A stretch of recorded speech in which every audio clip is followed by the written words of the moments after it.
in the crowd. Oh, this is monumental. This heavyweight scrap blood over Howard Foster's.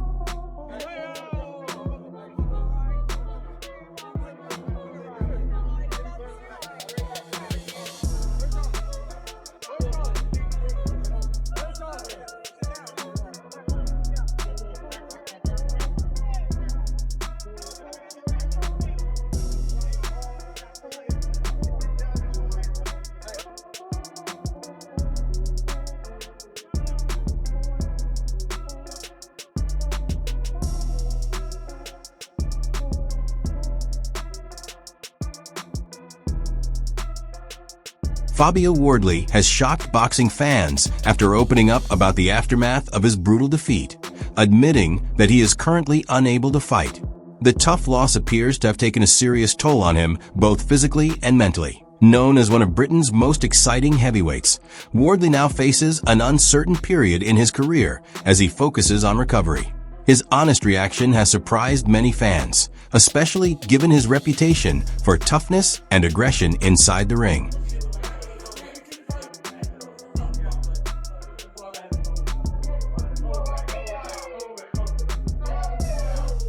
Frank Warren has reacted with concern following speculation about Fabio Wardley's future after his brutal defeat. Rather than rushing any decisions, Warren is focused on supporting Wardley and helping him recover both physically and mentally. He made it clear that the priority is giving Wardley time to heal, while reminding fans of everything he has already brought to the heavyweight division through his exciting fights and warrior mentality. Well, I hope that's not going to be the case for him, and if he carries on, you know, we certainly would be looking to help him in that way. But look, he's been involved in some of the great. Derek Chisora praised Daniel Dubois for the way he responded after the early knockdown, saying his mentality and composure changed the entire fight. He pointed out how Dubois stayed calm, made adjustments, and slowly took control against Fabio Wardley at the same time. Chisora criticized Wardley's performance, suggesting he relied too heavily on power instead of sticking to the fundamentals. According to him, that approach became a major problem once Wardley faced an elite-level opponent like Dubois.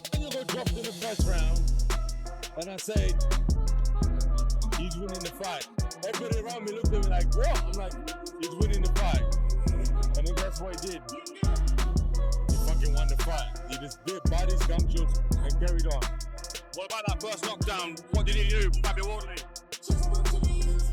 Fabio was not ready for boxing. He was no jab, nothing, looking for power shots.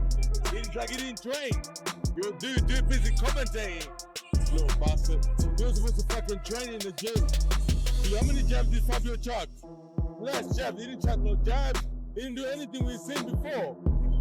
You know, and today, Sam Smith was right. He goes, you're only a world champion until you fight a real fighter. A couple of rounds. Listen, the fight was stopped in round 10 because his nose was bleeding so badly. What's next to them? I'm hearing a rematch calls. If not, who do you want to see him fight? Nobody wants to see the rematch. Eddie Hearn has opened up about Fabio Wardley's difficult situation following the brutal defeat, admitting the fight appeared to take a serious emotional and physical toll on him. He praised Wardley for his dedication to boxing and described him as a true fighter who has always given everything in the ring. However, Hearn also revealed that he sensed something was not quite right before the matchup, mentioning a lack of confidence that now seems more significant after the result. With retirement speculation beginning to grow, concerns around Wardley's future in the sport have become even stronger. How good of a servant has he been to boxing? He's a great guy. I just felt this week, you know, like I've been around him a lot of fight weeks, I just didn't feel any kind of confidence or buzz. And I think when I heard that this fight was getting made, I thought, that's a strange fight for him. Daniel Dubois showed respect for Fabio Wardley after their tough battle, admitting the fight pushed him to his limits both mentally and physically. He praised Wardley's toughness and said the contest forced him to dig deep to secure the victory. Despite the difficult challenge, Dubois remains confident about his future and believes the experience has only made him stronger. His message after the fight was simple. He survived a war and is ready for an even bigger run ahead. He took my shots and You know, God just tested me in that fight. You know, I had to go through my inner battle after coming off the back of a loss. So I was a bit nervy in there, but what a warrior. I'm honoured to share the ring with a fighter like Fabio. Probably coming back off. Yeah, I'm gonna go on a good run. Nice rest. Yeah, definitely. I need a nice rest. You need a nice rest and do your come back late. Just take it. David Haye praised the fight as one of the most exciting heavyweight battles he has seen in years. He highlighted the non-stop action, intensity, and bravery shown by both Daniel Dubois and Fabio Wardley throughout the contest. Haye also gave credit to Wardley despite the defeat, saying his determination and willingness to keep fighting earned respect from fans and the boxing world. According to him, the fight boosted the reputation of both heavyweights, even with the brutal ending. I've never seen a heavyweight fight that captivating, that entertaining, round after round, backwards and forwards. The heart on these guys, the balls, the bravery. That's what you want to pay. That's what you want to. We hope every time we tune in for a heavyweight championship, you're getting that type of energy. They both gave everything they had. I could watch that 10 times over. Spencer Oliver praised Fabio Wardley for more than just his performances in the ring, highlighting his personality, excitement, and ability to entertain fans every time he fights. Even after the tough defeat, Oliver made it clear that Wardley still has huge respect within boxing. He described him as a major talent and suggested the sport would lose one of its most exciting heavyweights if Fabio decided to walk away from boxing. It's not just that he's a big personality and he sells fights so well and he's a big character and the press conferences, the build-up to fights, and what he delivers in the ring. The guy is a serious talent and he'll be missed when he's retired. That is. Adam Smith has placed huge expectations on Daniel Dubois, describing him as a potential generational talent in the heavyweight division. He even compared Dubois to legendary names such as Mike Tyson, Lennox Lewis, Tyson Fury, and Anthony Joshua, showing how highly he now rates him. After several brutal fights and difficult moments in his career, Dubois is now being seen as a serious long-term force in heavyweight boxing. Smith believes his power, mentality, and ability to overcome adversity could allow him to lead the next era of the division. I think he's got the ability to be a generational great. I really do. I haven't been this excited about a heavyweight in a long time. I grew up with Mike Tyson and of course he just brought something thrilling to the heavyweight division. We've had Lennox Lewis, who I think is our greatest heavyweight, obviously Tyson Fury, AJ, David Haye, and many. Ben Davison explained that Daniel Dubois' performance was based on patience and smart pressure rather than chasing an early knockout. The strategy was to slowly wear Fabio Wardley down and take control round by round before going for the finish. According to Davison, Dubois is developing into a more complete fighter who now combines power with ring intelligence. Instead of relying only on strength, he is learning how to systematically break opponents down over the course of a fight. We actually mentioned to him in the corner that it'll be a breakdown job, and that we actually said that doesn't mean that won't lead to a one-punch knockout, but you're going to have to soften him up to get there, and that's what happened. Moses Atama has backed Fabio Wardley to win, predicting the fight could end early because both heavyweights carry dangerous knockout power. But he also admitted there is a personal reason behind his support, hinting that a Wardley victory could benefit his own future opportunities in the heavyweight division. That connection adds another layer of intrigue to the growing rivalry involving Wardley, Daniel Dubois, and the next generation of heavyweight contenders. Right, Moses, it's a big 50-50 tonight. I'm going to put you on the spot. What's your prediction? I think Fabio's going to win. I want him to win. And I think that's probably where my money's going to be. More kind of selfishly because it puts me in a better position. And rounds? I think it's going to be an early fight. Yeah, I think it's going to be an early fight.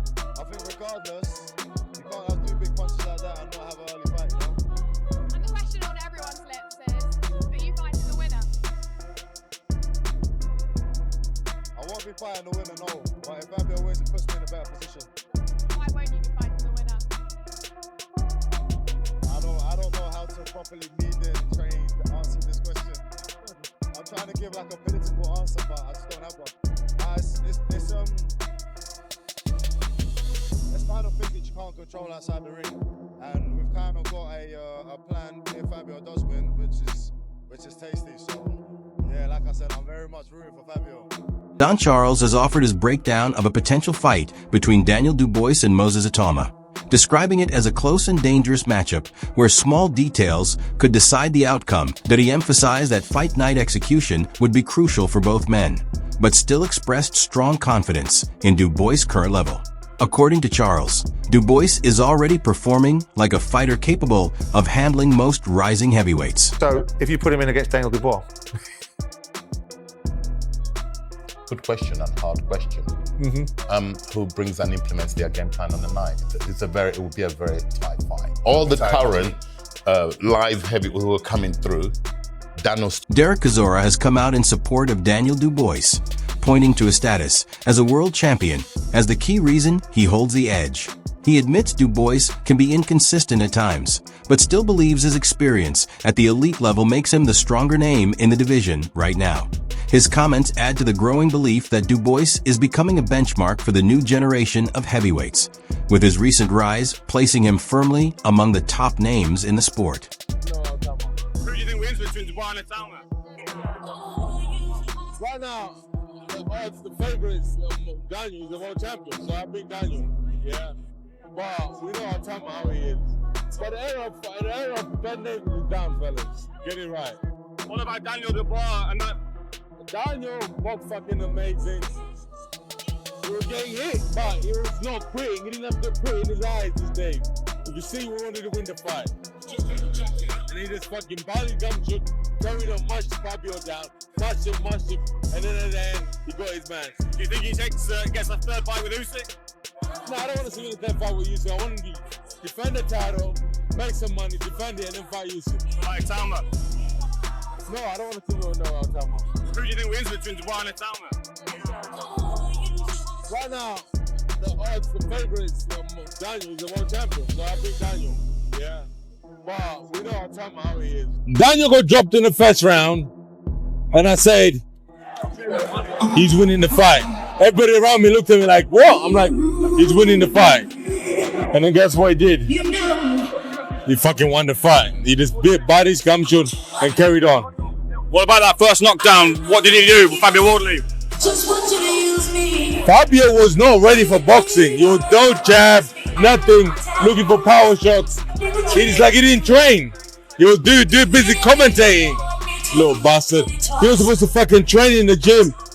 Dude, how many jabs did Fabio chuck? Less jabs. He didn't chuck no jabs. He didn't do anything we've seen before.